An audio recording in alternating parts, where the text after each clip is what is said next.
Hey, what's up, y'all? RJ here with CV Tech, and today I'm giving my first thoughts and opinion on the LG K3. This phone is on Boost Mobile, and this is a very low-end budget device. Now, before I get in with this video here, I want to say, I am a independent reviewer, and I try to be as honest as I possibly can based on what I use and what I see in a cell phone. The way I see things, is my own personal opinion. If I think it's a great phone, I will say so. If I think it's a terrible phone, I will say so. Just to being honest, because whenever I get on here, I expect to hear the same thing. If it's a good phone, it's good. If it's not, it's not. So with that being said, I want to get into the K3. Okay, this has a 4.5-inch display at 480 by 854 resolution with around 218 ppi. This runs Android Marshmallow 6.0. This has a 5 megapixel camera on the rear with an LED flash, records in 720p, and has a VGA quality camera on the front, records in VGA quality only. Now this has 1 gigabyte of RAM with 8 gigs of built-in storage, with a 1.1 gigahertz quad-core 210 processor, with a 1940 milliamp hour battery. It is removable, and all that stuff. So it is LTE compatible. That's about where it ends with this device. Now this phone right here, like I said, runs around 80 bucks at boostmobile.com and in Boost Mobile stores. 50 bucks is what I paid for it at Walmart. And for that price, do I think it is a good phone? No, I do not. I've always been a fan of LG. I got several LG phones, and I really don't have any issue with really any of them. But this phone right here is really lacking in performance. This has the exact same processor, the exact same ROM, exact same RAM as the LG Tribute 5, which is seen right here. The Tribute 5 is far superior compared to the LG K3. The only difference between these two phones here mainly is the front-facing camera is 5 megapixel on Tribute 5 and VGA on the K3, the 4.5-inch display versus the 5-inch display. This phone is, to me, very inferior. It's not a good phone. You might ask me, well, why is it not a good phone? Well, the screen does not react well at all. When you power the phone on, right here, and the screen looks pretty decent. I mean, it's not the most vibrant in the world. There's times when you're scrolling, there's times it's very smooth, but you have to really be sensitive with it. There's times you can just sit there and scroll, and there's times that it will go into an app without you wanting it to. There's times you can sit there and pull down the drop down menu. Right now it's working perfectly. This phone has its times where it works fine, and there's times that it just does not want to work at all. The other day, doing the drop down here, I had to swipe down 10 times for it to even react. It's a choppy phone, and of course, you know how it is. Whenever you are doing a video like this here, everything works properly. And that's what it's doing right now. Right now, scrolling very slowly, it seems to not have any problems.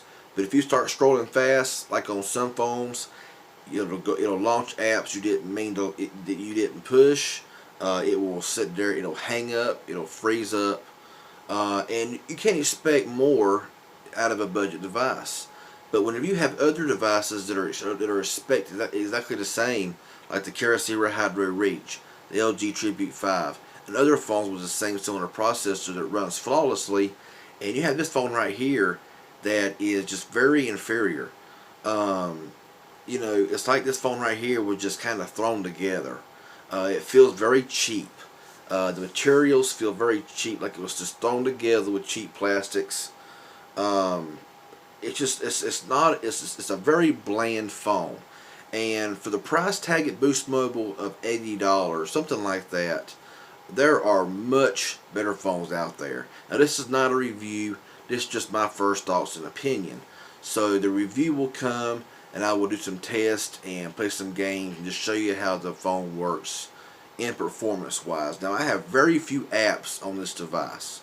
Looking right here in the settings and going down here to storage, I have 1.94 gigabytes available, and I really don't have very many apps installed. It has around 3.2 gigs free when you get the phone, and right now, like I said, the phone right now is working great. I do have a third-party launcher, which seemed to make it smooth out some, running the Apex launcher. But look at the phone here; it does have a good screen. Now, some of the pros with the phone that I have seen is it has very good call quality. Call quality is superior. It's very clear, very crisp. Has no trouble connecting to a network. No trouble connecting to 3G, LTE, no problems. The rear speaker here, it does distort, which is the first time I've ever heard an LG phone really kind of distort to this magnitude when you're downloading certain ringtones. Camera quality in the daytime, like on my first sample video, front and rear, it does take pretty good pictures outside. However, when you come inside under normal lighting, quality drops dramatically, and it's pretty much unusable. The phone is pretty thin. It kind of reminds you in a way of the Optimus Zone 3 on Verizon. However, the Optimus Zone 3 is made better, it works better, it has better features, and it's just a much smoother phone in general. Now, my personal opinion, would I recommend the K3? No, I would not. If you want a phone that's fast, snappy, now this phone does have all the main features that you see in many budget devices. Like I said, it has Marshmallow, a nice 4.5-inch display, a little bit small, but for the most part, it is easy to see. It is easy to do things on. It's not a phone that's a complete loss, because it does work.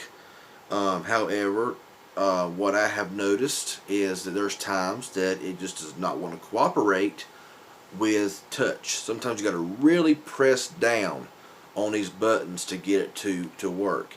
It does have double tap on, double tap off, and there's sometimes going to apps you got to really push in the right direction, right place to get it to activate an app. Who do I recommend this phone for? My opinion is a kid's first smartphone, a backup phone, or maybe even a backup phone, if you will.